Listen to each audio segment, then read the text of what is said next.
যেহেতু এখানে নাজায়েজের কোনো কিছু দেখি না। জি জি, শুকরিয়া।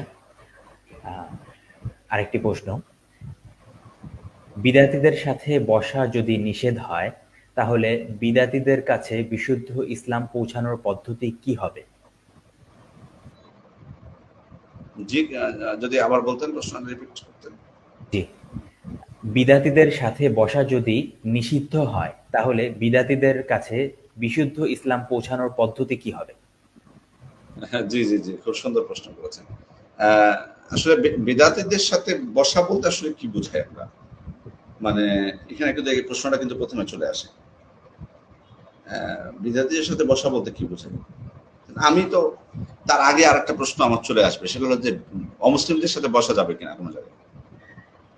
তো যদি ইসলামের স্বার্থ হয়, নিশ্চয়ই জবাব আসবে যে ইসলামের স্বার্থে, ইসলামের দাওয়াতের জন্য যদি হয় তাহলে জায়েজ। তো বেদাতের ক্ষেত্রে কেন আমার জায়েজ হবে না যদি আমি তাদের দাওয়াতের স্বার্থে বসি? মিন বাবে আউলা, মুসলিম তারা। বিষয়টা হলো যে আমরা কিছু কিছু বক্তব্যকে, আসলে এই বিষয়টা অনেক দীর্ঘ বিষয়, সংক্ষিপ্ত এখানে প্রশ্ন উত্তরে আলোচনা করা সম্ভব না।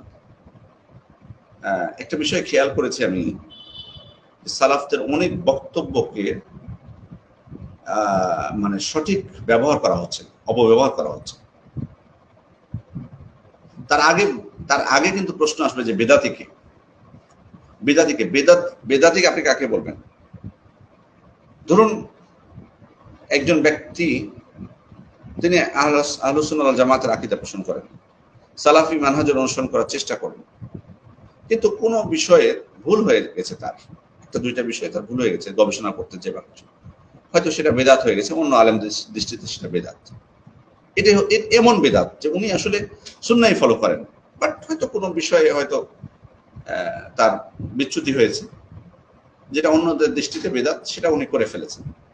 তাহলে কি আমি তাকে বেদাতি আখ্যায়িত করতে পারবো? জি না, আপনি এমন ব্যক্তিকে বেদাতি বলতে পারবেন না। বেদাত আছে তার মধ্যে, বাট বেদাতি বলা যাবে না এক কথাতে। বেদাতি বলতে যখন আপনি বেদাতি বুঝবেন, তখন যাদের মানে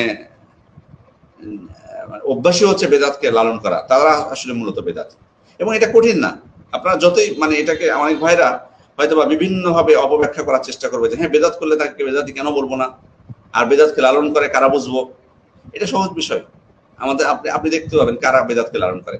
কারণ হচ্ছে কি, যেমন আমি একটা নীতি আপনাদেরকে দিই, যারা বেদাতকে দুই ভাগে ভাগ করে, বেদা হাসানা বেদা সাইয়া, তাদেরকে আপনি সরাসরি বেদাতি বলতে পারেন, কারণ বহু বেদাত তারা জীবনে গ্রহণ করেছে হাসানার নাম করে।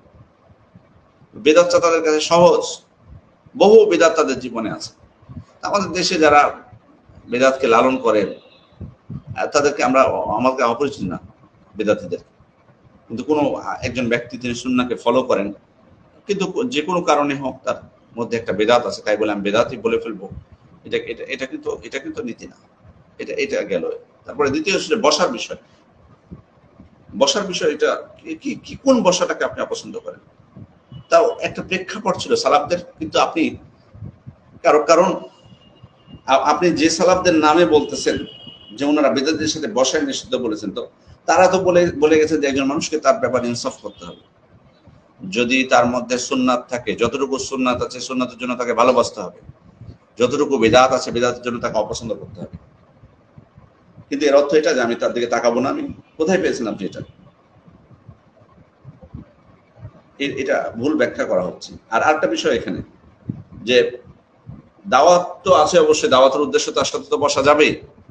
এর সাথে আরেকটা বিষয় হলো যে হ্যাঁ, আপনি যখন অমুসলিমদের সাথে, ইসলামের শত্রুদের সাথে যখন আপনার শত্রুদের সাথে যখন আপনার যুদ্ধ হবে, অথবা আপনার কি বলবো এটাকে আমরা, মোকাবেলা হবে, তখন তখন আপনি একজন মুসলিম ব্যক্তি, সে যদি বেদাতিও হয়, যদি বেদাত মুকাফফিরা না থাকে, তার মধ্যে বেদাত আছে, তখন কিন্তু ওনার সাথে আপনি একত্রতা পোষণ করতে পারবেন। কারণ এখানে আপনার মানে সংঘর্ষটা বা তাদের সাথে যে সমস্যাটা, সেটা হলো ইসলামকে নিয়ে। স্বয়ং ইসলাম বিদ্বেষীদের সাথে আপনার, ইসলামকে নিয়ে স্বয়ং ইসলাম বিদ্বেষীরা ধরুন কোনো বিষয়ে ইসলামের বিধানের বিরুদ্ধে কথা বলতেছে, ইসলামের একটা বিধানের বিরুদ্ধে, ধরুন পর্দার বিরুদ্ধে কথা বলতেছে। এখন আমরা মুসলিমরা, আমাদের মধ্যে বেদাতি হলেও পর্দার বিষয়ে আমাদের মধ্যে কোনো দ্বিমত নেই।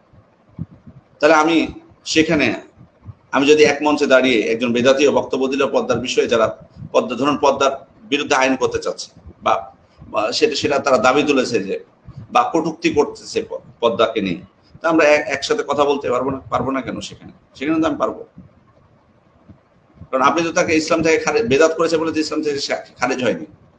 একজন অমুসলিমের সাথে যদি বসে চা খাওয়া যায়, তাকে দাওয়াতের সাথে যদি তার সাথে হাসি মুখে কথা বলা যায়, তো বেদাতি কি মানুষের বাইরে হয়ে গেছে নাকি তার সাথে কথা বলা যাবে না? সবকিছু একটা লিমিট থাকা উচিত। আর বিষয়টা হলো দাওয়াতের সাথে হ্যাঁ, তবে হ্যাঁ, আবেগপ্রবণ হয়ে হয়তো আমি একই মাপে বাম্প সবাইকে, সব আলেমকে, যে বেদাত থাকুক সবাই একই, এটাও অবশ্য অতিরঞ্জন। বললাম তো, প্রত্যেকের হক আপনাকে দিতে হবে। যাই হোক, এই বিষয়টা অনেক লম্বা, হয়তো অল্প কথায় বলতে গেলে ভুল বোঝাবুঝি হতে পারে।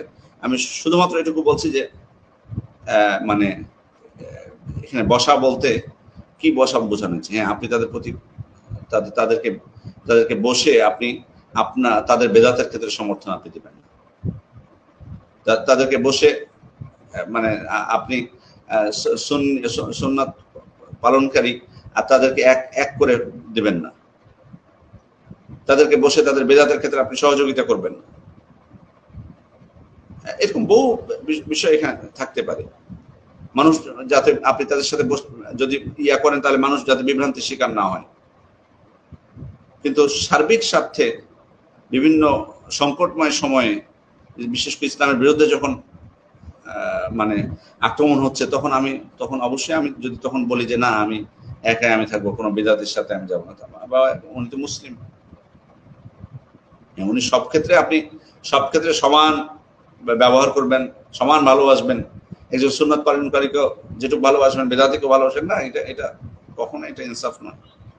বাট বাড়াবাড়ি অতিরঞ্জন যেন না করি, এমন বিষয় আমরা না করি যে আমরা কাফেরের সাথে যে আচরণ করছি সেটা বেদাতির সাথেও করছি না, এরকম যেন না হয়।